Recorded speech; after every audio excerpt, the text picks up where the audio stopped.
The Champlain Towers South condo building, with a loud bang and an almost silent collapse, was demolished Sunday at 10:28 p.m. A large cloud of dust billowed over Harding Avenue soon after the demolition, and fire truck sirens were heard in the vicinity. In the area directly surrounding the site, dust reduced visibility greatly.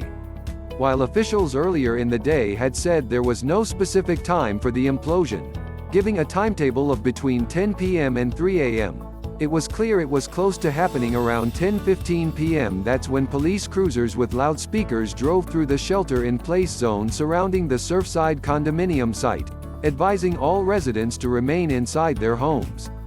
At 10:28 p.m., 3 horns in succession were sounded.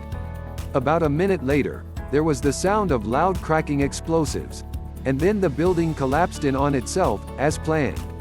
On top of a Ryder truck about 15 yards from an area hotel, 3 first responders, either police or fire rescue, cheered. More to know.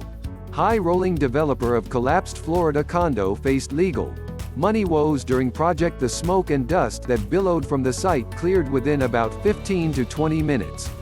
The rubble pile where search and rescue crews were working the past 11 days was covered with a tarp prior to the implosion. Officials said earlier in the day that rescue operations were due to resume as soon as the air cleared. Rescuers had been unable to search the western portion of the debris pile closest to the building because of falling debris and the building's instability.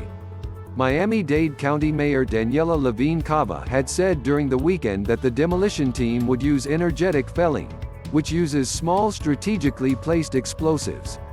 This contractor and the subcontractor are internationally known. He is one of only about 3 people that do this in the business.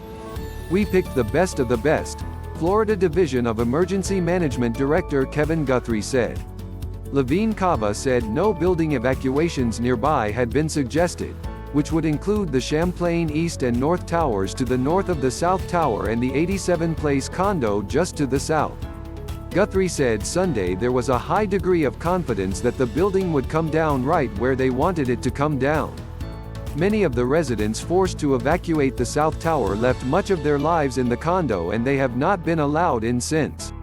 U.S. Representative Debbie Wasserman Schultz addressed the curiosity of imploding buildings but cautioned that this situation is different. So often, demolitions of buildings are a spectacle. It's almost like a show.